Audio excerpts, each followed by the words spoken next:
ധർമ്മസ്ഥലയിലെ ദുരൂഹ മരണങ്ങൾ നമ്മളെ എല്ലാവരെയും ആശങ്കപ്പെടുത്തുന്നുണ്ട്. ശുചീകരണ തൊഴിലാളിയുടെ മൊഴി അക്ഷരാർത്ഥത്തിൽ ഞെട്ടിക്കുന്നതാണ്. കേസെടുക്കുന്നതുമായി ബന്ധപ്പെട്ട കാലതാമസം മുതൽ അന്വേഷണ സംഘത്തിൽ നിന്ന് ഉദ്യോഗസ്ഥരുടെ പിന്മാറ്റം വരെ സംശയങ്ങൾ ഉയർത്തുന്നു. ഇന്ന് ധർമ്മസ്ഥലയിലെ ദുരൂഹ മരണങ്ങളിൽ SIT അന്വേഷണം ആരംഭിച്ച ദിവസമാണ്. നമുക്ക് എന്താണ് ഈ കേസ്, എപ്പോൾ എവിടെ വരെ എത്തി, എന്തുകൊണ്ടാണ് ഇത്രയധികം ആശങ്ക എന്നുള്ളത് നമുക്ക് വിശദമായി പരിശോധിക്കാം.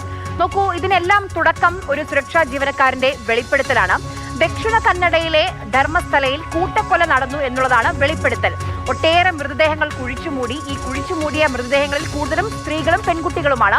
ഈ കൂട്ടക്കൊലയും മൃതദേഹം കുഴിച്ചിടലും ഒക്കെ നടന്നത് 1995 മുതൽ 2014 വരെയുള്ള കാലഘട്ടത്തിലാണ്. ഈ പല കൊലപാതകങ്ങളും നേരിട്ട് കണ്ടു എന്നുകൂടി ആണ് മൊഴി നൽകിയിട്ടുള്ളത്. ഈ മൃതദേഹങ്ങളൊന്നും മറവ് ചെയ്തില്ലെങ്കിൽ തന്നെയും കൊല്ലുമെന്ന് ഭീഷണിപ്പെടുത്തിയതായും ഈ സുരക്ഷാ ജീവനക്കാരൻ മൊഴി നൽകിയിട്ടുണ്ട്. ഈ മൃതദേഹങ്ങളിൽ ഭൂരിഭാഗവും കുഴിച്ചിടുകയാണ് ചെയ്തത്.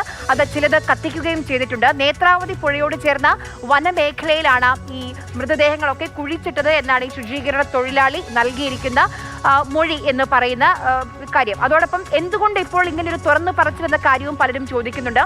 കുറ്റബോധം കൊണ്ടാണ് ഇപ്പോൾ തുറന്നു പറയുന്നതെന്നാണ് അദ്ദേഹം നൽകിയിരിക്കുന്ന മൊഴി. മൃതദേഹം അടക്കം ചെയ്തിട്ടില്ലെങ്കിൽ തന്നെയും കൊല്ലുമെന്ന് ഭീഷണിയുണ്ടായിരുന്നു. ഇതിൽ കൊല്ലപ്പെട്ട പുരുഷന്മാരുടെയും അതോടൊപ്പം തന്നെ ബലാത്സംഗത്തിനിരയായ സ്ത്രീകളുടെയും പെൺകുട്ടികളുടെയും ഒക്കെ വിവരങ്ങൾ അന്വേഷിക്കണമെന്നും ഈ മൊഴി നൽകിയ ആൾ പറയുന്നുണ്ട്. 11 വർഷമായി ജീവഭയം കാരണം സ്വന്തം ഭാര്യയെയും അതോടൊപ്പം തന്നെ മക്കളെയും മറ്റൊരു സംസ്ഥാനത്ത് താമസിപ്പിക്കുകയായിരുന്നു, ഒളിവിലായിരുന്നു. ഇപ്പോൾ ഈ വെളിപ്പെടുത്തലിന് പിന്നാലെ ജീവഭയം ഉണ്ടെന്നു കൂടിയാണ് പറയുന്നത്. ഈ മൃതദേഹങ്ങളിൽ ഭൂരിഭാഗവും സ്ത്രീകളാണ്. അതിൽ തന്നെ വസ്ത്രങ്ങളോ അടിവസ്ത്രങ്ങളോ ഇല്ല എന്നും ഈ മൊഴിയിൽ പറയുന്നുണ്ട്. ഈ സ്ത്രീകളുടെ ശരീരത്തിലൊക്കെ ലൈംഗിക അതിക്രമം നടന്നുവെന്ന് വ്യക്തമാണ്. അക്രമത്തിന്റെ പാടുകൾ കാണാൻ കഴിയുന്നുണ്ട്. അതിൽ ഏറ്റവും പ്രധാനം ചിലതിൽ ആസിഡ് മൂലം പൊള്ളലേറ്റ പാടുകൾ ഉണ്ടെന്നാണ്. ഈ പെൺകുട്ടികളിൽ പലരും സ്കൂൾ യൂണിഫോമിലാണ് ഉണ്ടായിരുന്നത്. പാഠപുസ്തകങ്ങൾ വരെ കുഴിച്ചിട്ടുവെന്നും ഈ സുരക്ഷാ ജീവനക്കാരന്റെ മൊഴിയിൽ പറയുന്നുണ്ട്. എന്തായാലും ഇതുമായി ബന്ധപ്പെട്ട് കർണാടക സർക്കാർ ഒരു പ്രത്യേക അന്വേഷണ സംഘം രൂപീകരിച്ചിട്ടുണ്ട്. DGP പ്രണബ് കുമാർ മൊഹന്തിയാണ് ഇതിന് നേതൃത്വം നൽകുന്നത്. 20-അംഗ സംഘമാണ്.